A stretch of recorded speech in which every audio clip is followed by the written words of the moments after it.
to make me the side of a deep forest green. Parsley, sage, rosemary, and thyme, sparrow on snow-crested ground.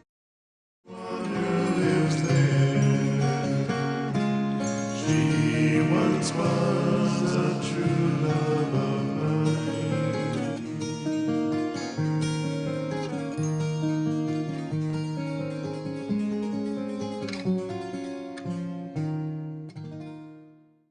Hello there and welcome to my channel. My name is Doug and I'm back with another fountain pen review.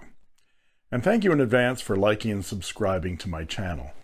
Make sure you click on that bell to get instant notifications of new videos. I'm really excited about today's fountain pen review. Today we're going to look at a pen I knew absolutely nothing about until just last week.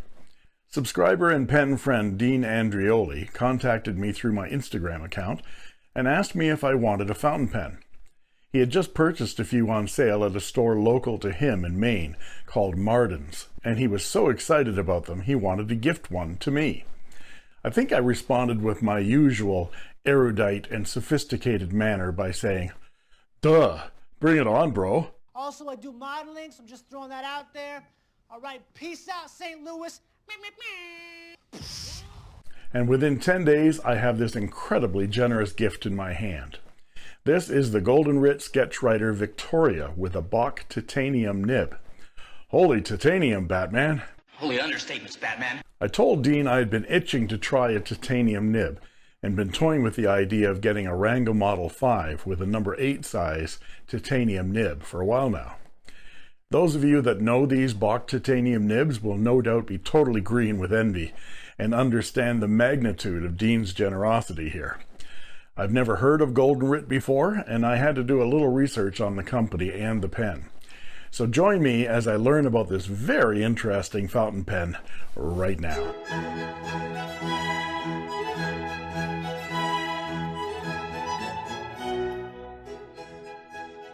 Just a couple of weeks ago, a pen friend named Dean Andrioli contacted me on Instagram and asked me if I'd be interested in a fountain pen.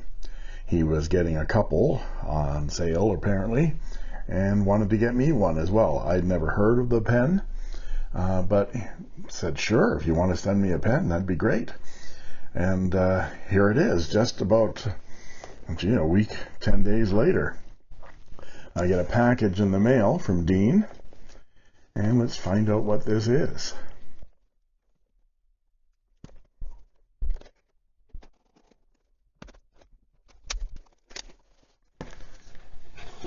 First off, there's a lovely sketch here done by Dean.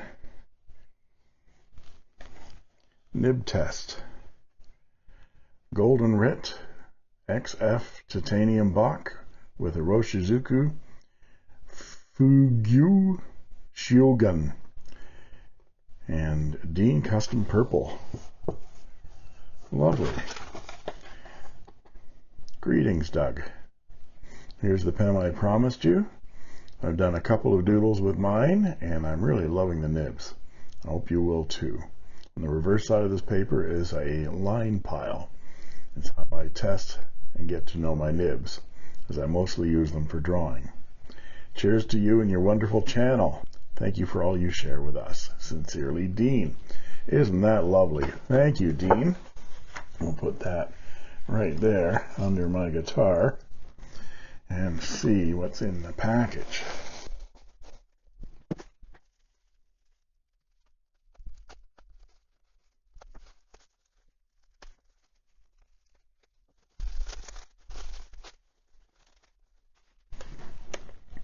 And here we are.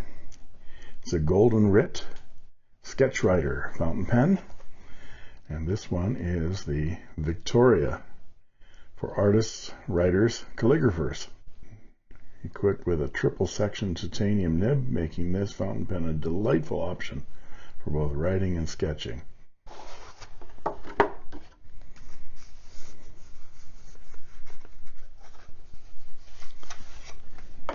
So it's in a rigid foam box, and it has a converter, 3 ink cartridges, Standard International,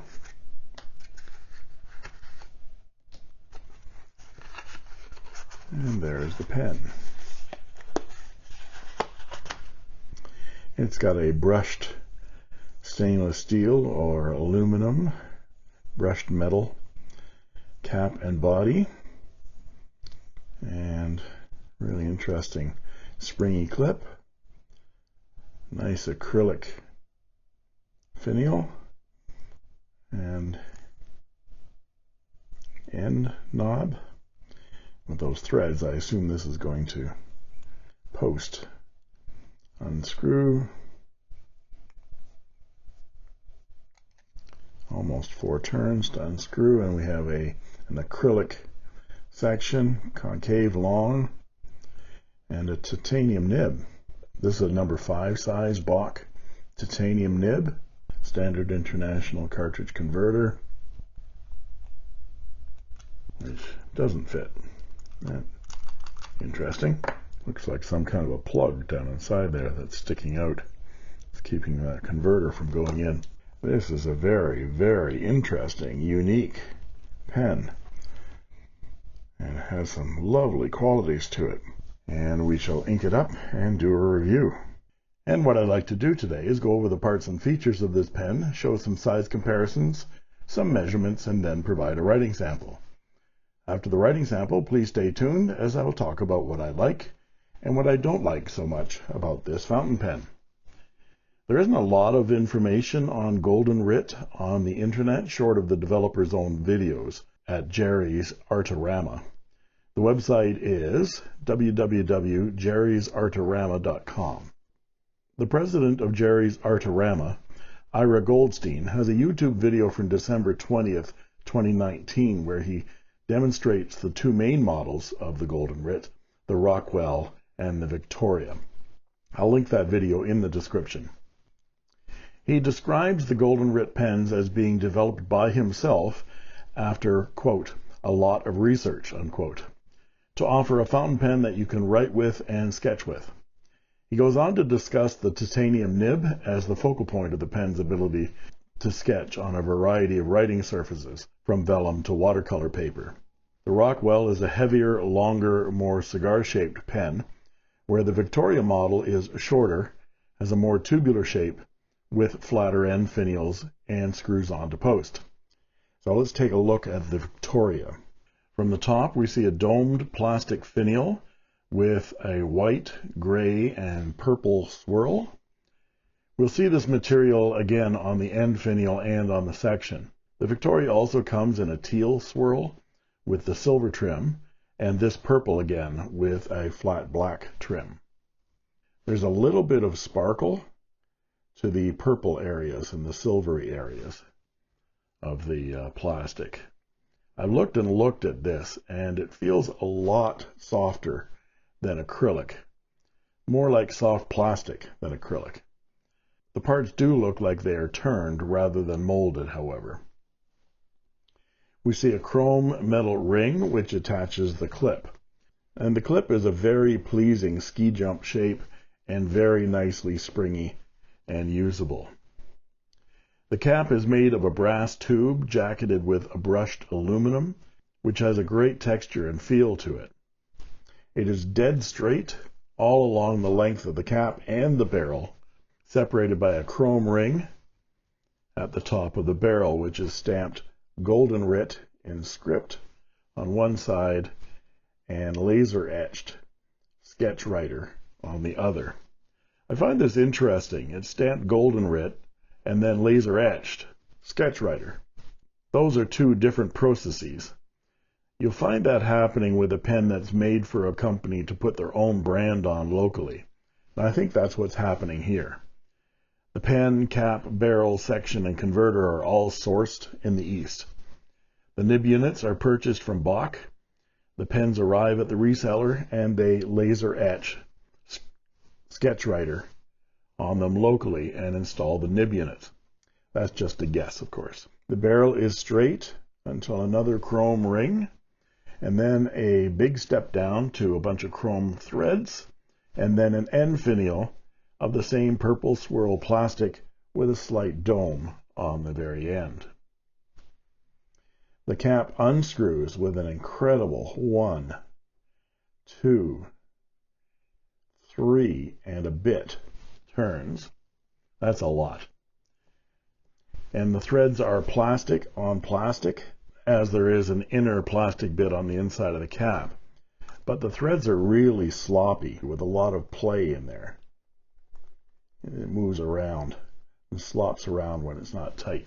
And that worries me, that they'll cross thread or they'll wear out, as that plastic is very soft. The section is the same purple swirl as the finials, which is nice. The section is long and thin with a concave shape, and here we see the number 5 size Bock titanium nib. Let's look closer at this nib, because we'll see that this is the whole point and best part of this pen. The nib and feed are part of a nib assembly that unscrews easily from the section, and the nib and feed are also friction fit inside that collar. The nib has no Goldenritt branding at all, and it is called an extra fine there on the packaging. The nib has the typical Bock bordering scroll work, the Bock logo, Bock, and then Titan, which I assume is not its size, but titanium. Phenomenal cosmic powers! And they're all deeply engraved into this textured gray titanium. In the Ira Goldstein video, Goldstein claims the nib has a triple feed, and the website says the pen is, quote, equipped with a triple section titanium nib. Now, I have no idea what any of that means, and I don't think they know either. You keep using that word. I don't think it means what you think it means. I suspect what they mean is the nib is flexible and reversible, so it will give a variety of line widths for writing and sketching. Regardless of what they say, this part, as we will see, is correct. The nib is bouncy and reversible. It does, however, concern me when the designer of the pen doesn't know a nib from a section from a feed. Is that my ass? The section unscrews to reveal a standard international converter of the absolute cheapest quality. When I did the unboxing, I was confused as to why the converter wouldn't fit into the barrel. Now, the box has space for 3 cartridges and the converter, so I didn't suspect there was yet another cartridge in the barrel itself that was blocking that converter. Even looking at it with a loupe, I couldn't figure out what the obstruction was, and it took a bit of effort to get the upside-down cartridge out of that barrel as it was wedged in there really tight. So the converter does indeed fit in the pen.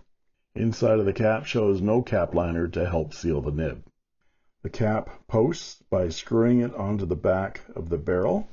The good news is it only takes 2 turns to get it on the back of that barrel. The bad news is it makes the pen very long and very back-weighted. To be fair, though, if you're sketching with it, you might want to hold the pen further back along the barrel. The longer section makes that possible. Unposted, the pen is a good length. The section is just a tad too thin for me, and a thicker section here would make the pen much more comfortable for longer writing sessions. I don't know what Dean's price on this pen was, but it's available from Jerry's Artorama website for the, quote, super price of $79.99 US, discounted from the normal Jerry's price of $149.99, which is marked down from the regular price of, wait for it, $250 US. These prices are just plain ridiculous. Looking at just the pen alone, without the nib, the $79.99 US price is way too expensive for what you get here. However, when you get to writing with this pen and take a closer look at this Bock titanium nib, you'll see that the $80 US price tag is actually a bargain. And if you're interested in trying a titanium nib, you should jump all over this pen for just the nib. if of course you've got another pen to swap it into. We'll take a look at some of those options after we look at some size comparisons. And here is the Goldenritt Sketchwriter Victoria with a TWSBI Diamond 580, a Hongdian 6013, a Moonman P135, and a Parker Sonnet. Now let's look at them posted. And here they are posted. The reason I've included the TWSBI 580 and the Hongdian 6013 is because the 580 has a number 5 size Bock nib, which should be completely compatible with the Bock titanium. Now my TWSBI broad nib is not only really smooth and juicy, it also matches the rest of the pen in that it is rose gold. So I have no intention at all to take that nib out. But as I'll discuss later, there may be some interest in getting one of these Bock titanium nibs for a 580 ALR in that gunmetal gray color. The Hongdian 6013, however, has a number 5 size nib. It's not a Bock, that one's a Fude actually. And later on I'll show what this pen looks like sporting that titanium nib. Now let's look at some measurements and I'll be back with a writing sample.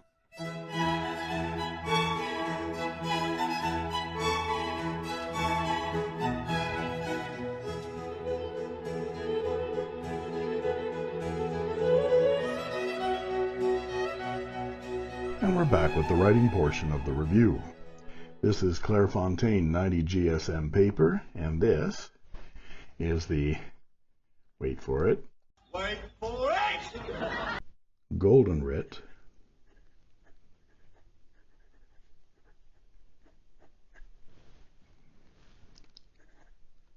Sketchwriter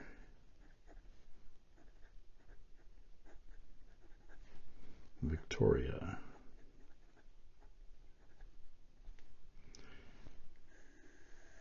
And it has an extra fine number 5 titanium nib. Let's check the wetness. This pen is remarkably wet. Very nice. And the ink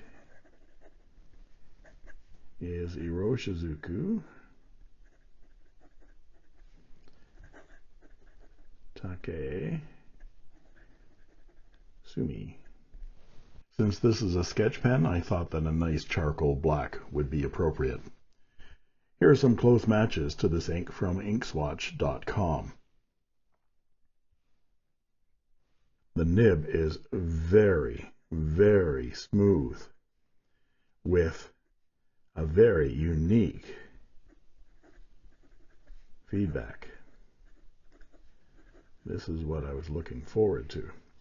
It's similar to a graphite pencil, say a 2H on vellum. It sort of harkens back to my drafting experience, that feel of that 2H pencil on paper. So this is what I was wanting to experience with a titanium nib, and I'm really delighted. This nib is spectacular.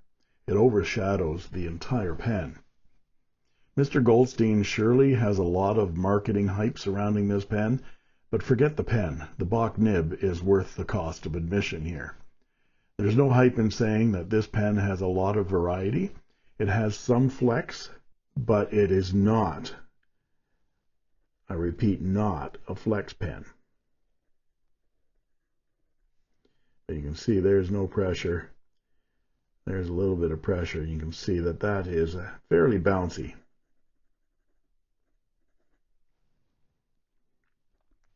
So it does have a little variation when you press it. But also it gives you thin lines when it's vertical. So you get some really nice thin lines like that, and a bit thicker line when it is in a lower position. But it's almost got a zoom-like character as well. The other bit of hype was that you can flip the pen over to write with it, get a thinner line. Let's see if that works.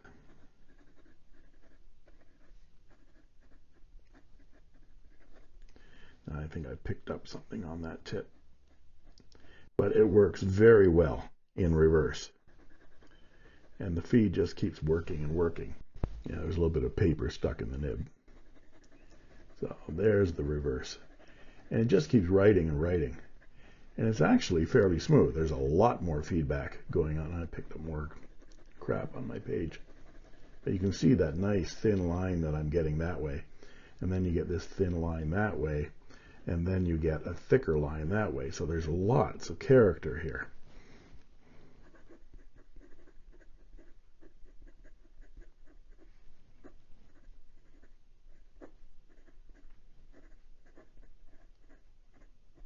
I'm really enjoying this nib.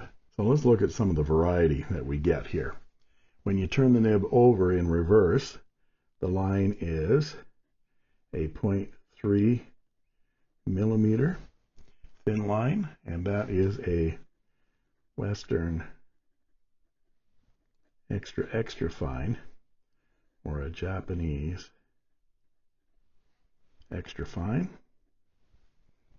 And then when you write with it normally, that line is a 0.4 millimeter line, and that is a Western extra fine, or a Japanese fine. And then if you press it, you can get up to a 0.8 millimeter line, which is a Western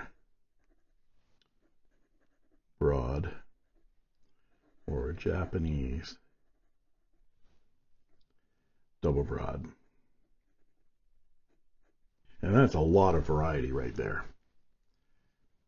And I really wasn't pushing that nib too hard. And for our quote,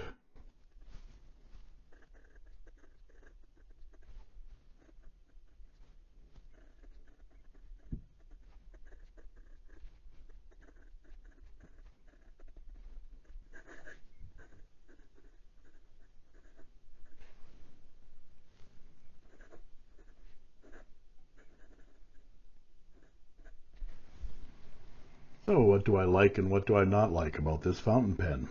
Well, there's a lot to dislike about this pen, and only one thing I absolutely adore. I'm sure you can guess. The nib is worth the price of the pen. But let me itemize the problems with the pen before I gush about the nib. You say the cutest things. The cap takes too many turns to uncap. The cap threads are wobbly and sloppy. The plastic of the section is very soft, and I worry about cross-threading and wear. The section is too narrow, and that step down from the barrel is huge. The pen is too long and back-weighted to take advantage of the threaded posting when writing. Of course, if you're sketching, it might be different. There are a couple of nice things. The clip is very nice, and the brushed aluminum finish is very nice too.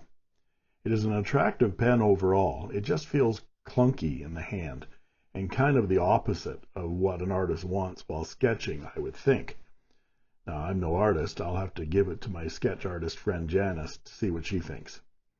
But let's talk more about this Bock nib. I've shown how beautifully it writes. But what if it were in a pen that was more comfortable and balanced in the hand, like the TWSBI 580 or the Hongdian 6013? Those of you who just like when I go into tangents where I swap nibs can stop now. The rest is fountain pen geek territory. Bye-bye. Thanks for coming. Bye-bye. Bye-bye. Bye-bye. Bye-bye. Today! Peg leg! Today! Come on! Are they gone? Good. Let's pull the Bock nib out of this pen here and put it into the Hongdian. Shall we? Instead of unscrewing the nib unit, I'm just going to pull the nib straight out. Now we're going to do the same thing with the Hongdian. I'm going to keep the feed from the Hongdian.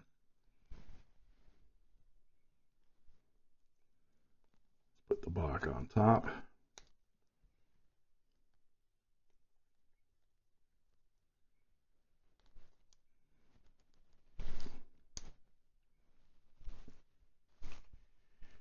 now I'm going to prime that feed a little bit.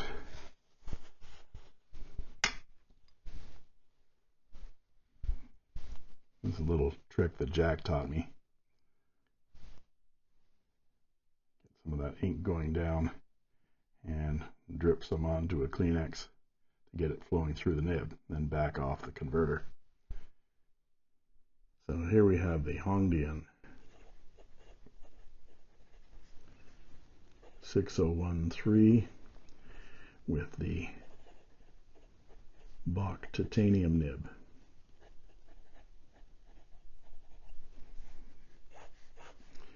Extra fine, number 5. Same ink, same beautiful line, comfortable pen in the hand. Now, the Hongdian does post, but unfortunately it back weights it and it won't stay on. It keeps falling off. But I've been writing with this pen for a couple of days here.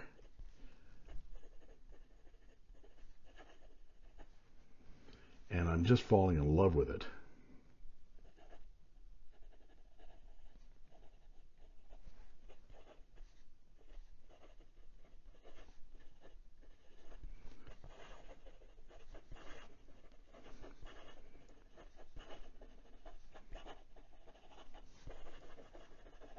No problems at all.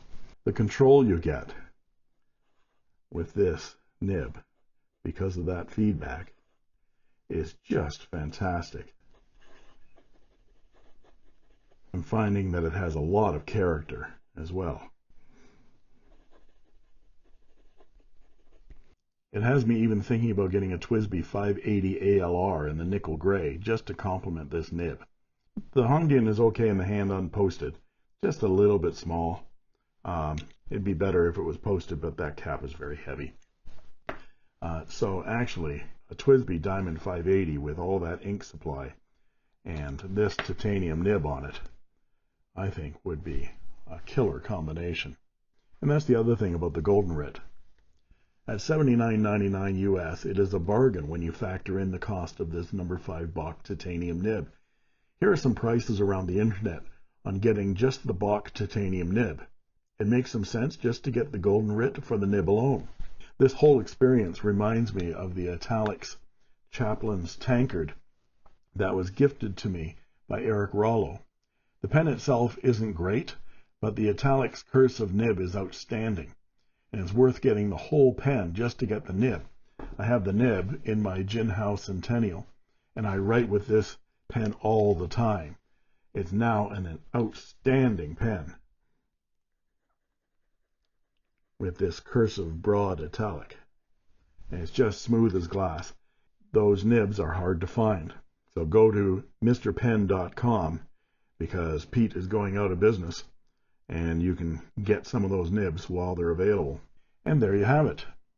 Many thanks go out to Dean Andrioli for the incredibly generous gift of this pen and this wonderful experience of the titanium nib.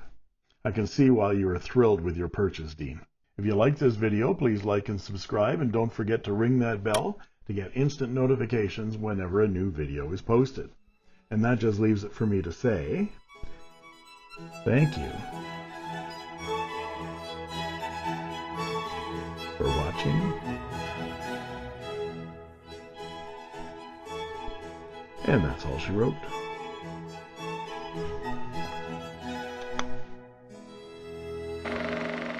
I made this.